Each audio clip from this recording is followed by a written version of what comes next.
बहुत ध्यान से सुने, ये बातें जल्दी सुनने को नहीं मिलेंगी।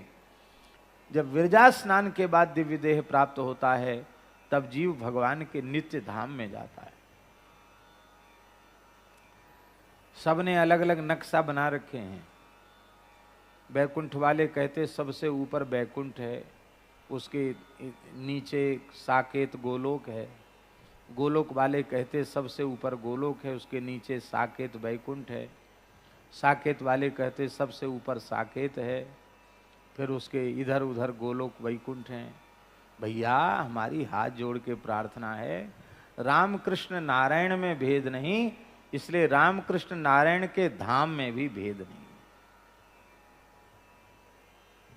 ये ऊपर नीचे वाली बात कहीं है प्रमाणम रूप में भी, वो इसलिए है कि उस उपासक भक्त के मन में अपने इष्ट धाम के प्रति विशेष भाव जगे, इतना ही प्रयोजन है।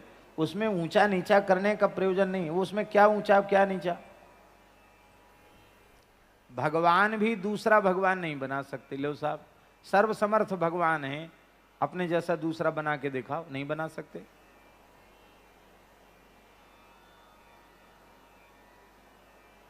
इसलिए भेद बुद्धि रख करके और फिर अपने अंतःकरण को मलिन नहीं बनाना चाहिए। जो भी आपका भाव है उस भाव के अनुरूप आपको भगवान का नित्य धाम मिल जाएगा। अब ध्यान से सुने, उस नित्य धाम में जब जीव उपस्थित होता है तो उसे धाम के द्वार पर दो महापुरुष मिलते हैं। और ध्यान से सुने, एक तो उनके पूज्य सदगुरुदेव भगवान, वो धाम के द्वार पर मिलेंगे प्रतीक्षा करते हुए। और दूसरे मिलते हैं जिस परंपरा में सदगुरु भगवान प्रकट भये हैं, उस परंपरा के मूल आचार्य।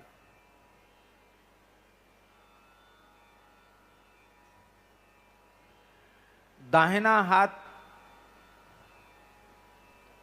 सदगुरु भगवान पकड़ लेते हैं, बायां हाथ आचार्य चरण पकड़ लेते, संप्रदाय आचार्य। श्री रामानंद आचार्य पकड़ लेंगे, श्री निम्बार्क आचार्य पकड़ लेंगे, श्री विष्णु स्वामी आचार्य पकड़ लेंगे, श्री मध्वाचार्य पकड़ लेंगे, इत्यादि प्रकार से श्री वल्लभाचार्य पकड़ लेंगे।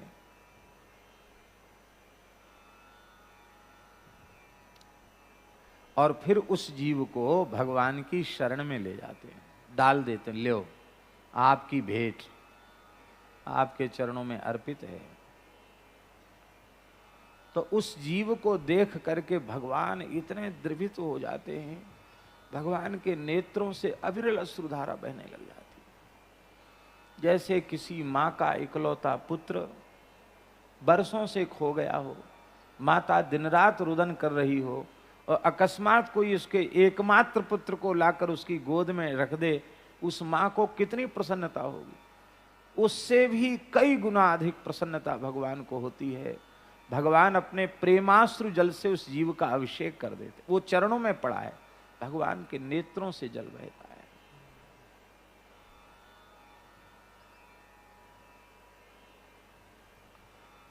भैया जी, ये बात बहुत सच्ची नहीं है कि हम भगवान की प्राप्ति के लिए व्याकुल हैं।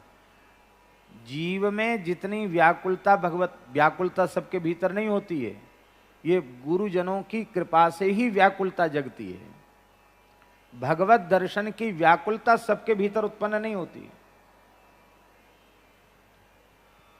भगवत दर्शन की चाह सबके भीतर नहीं जगती। मलिन अंतःकरण में व्याकुलता जगती नहीं है।